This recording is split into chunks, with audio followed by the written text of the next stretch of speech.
relationship between Greek Foreign Minister Papandreou and Turkish Foreign Minister Ismail Cem. And things have gotten better since then. The two countries have started exploratory talks in 2002 to resolve their main issue, the Aegean dispute. And also, there are obviously other problems such as minorities in both countries, immigration through the Turkish border into Greece.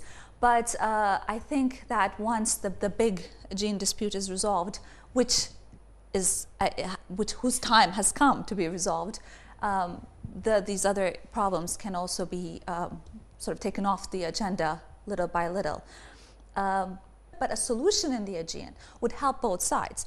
Greece, as you mentioned at the beginning of the program, is, in terms of the economic situation in Europe, Greece is standing out as the main problem area. And obviously a solution in the Aegean would provide great relief in terms of defense cuts to Greece. And that's one thing that we recently published a briefing on this, on Greece, Aegean, Turkey, Greece, and the Aegean dispute. And there we underline that Greece spends about 3%, 2.8% of its GDP on defense spending. It's the highest in EU still, and it's about 6 billion euros last year it spent, and it's promised to cut its overall budget by 6.5 billion euros this year earlier when it signed a trilateral agreement with its donors. So a defense cut would definitely help Greece a lot. And from Turkish perspective, not only would it be a boost to Turkey's zero problems with neighbors foreign policy, it would also polish up its EU credentials by solving this really ugly border conflict in the EU. And also would, I think, lend credibility to its efforts or goodwill in terms of the Cyprus problem as well, in the eyes of the Greek Cypriots, who don't really know the Turks, who don't really trust the Turks. So in both instances, for both countries, a solution to the Aegean problem would definitely bring a lot of benefit. Barış, are markets seeing the significance of an Aegean settlement? Does the prospect for peace or conflict, is it moving markets? In my opinion, its effects are minimal. For example, we have a lot of FDI in Izmir, which is basically a coastal city in the Aegean. And also, it's not moving the stock exchange or any other markets. I don't think so. Far more important would be the Cyprus-Turkey relations and their effect on the European Union talks. Turkey and Greece have actually enjoyed quite some time of stability and status quo. I don't believe that it has a major effect on the Turkish markets and on the foreign investment sentiment in Turkey. There is believed to be considerable hydrocarbon reserves beneath the Aegean, and harvesting those hydrocarbons, a precondition of such would be resolving the Aegean dispute.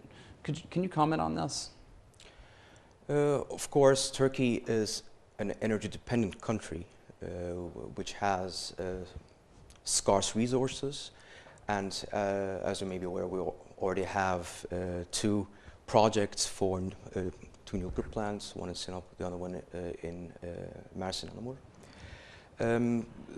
Of course, it's very important for Turkey to free itself of this dependence, and Turkey has also in the past tried this, especially in the Black Sea, where hopes did arise. So being able to harvest these energy reserves could address Turkey's energy security needs?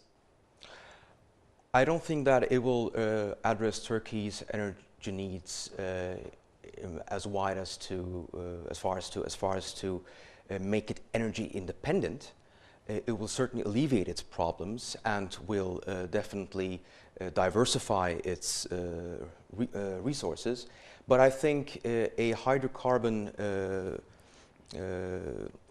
finding in the Aegean would rather lead to more hostility between Greece and Turkey, given the fact that certain geopolitical concerns have not been addressed in the region yet. It will have a positive effect on the Turkish economy in terms of its energy dependence, but it will also have some problematic effects on Turkish-Greek relations. Barış, what industries suffer the greatest in Turkey from a derailed EU process?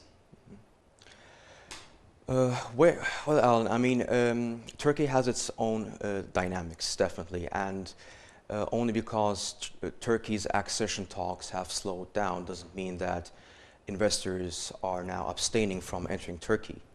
But if we would have to single out a single industry or single sector which is affected by the slowdown in accession talks, I guess it would be to some extent manufacturing. Because of the dynamics that involve regulations, for example, environmental regulations, labor regulations. But that is if you have to ask me, if I have to single one out. But we can't really see a great effect on any of the sectors at the moment in Turkey. Cyprus will be assuming the European Union's rotating presidency very soon. And the Turkish government has come forth and said that if this does happen, that they will freeze relationships with the European Union. Mm-hmm. What are the consequences of this? Well, unfortunately, not very good. It's rather a very, I would say, mistaken approach that the government has taken. Recently, we heard Prime Minister Erdogan during the last week, during his visit to northern Cyprus, to the northern part of the island, he mentioned that they will never sit at the negotiating table with the Republic of Cyprus. They will not recognize it, and this will essentially lead to a freeze for 6 months in Turkey's EU negotiation process. Previously, Foreign Minister Davutoglu had also implied that. I think Turkey would be entering very potentially difficult and uncharted waters if it allows its EU relationship to die over the Cyprus problem. For all the reasons that we listed before. EU still remains Turkey's main trading partner. About half of Turkish foreign trade is done with the EU. About 4 million Turks live in the EU. Turkey's defense is still very much anchored in NATO, which is, it's its Western alliance. And about 2/3 of Turkish foreign direct investments still come from the EU. So any threat to kill off that relationship, I think, would first and foremost damage Turkey and Turkey's role in the region and Turkey's attractiveness in the region, as I pointed out before. So I think the government should reconsider this new sort of aggressive approach to Cyprus and needs to urgently find a way to, as I stated before, to reinvigorate its EU process, mainly by fulfilling its previous 2005 commitment to open its ports and airports to Greek Cypriot vessels, which is called the Additional Protocol, which will automatically unfreeze 8 of the negotiating chapters and will at least start a technical process going on its EU accession path.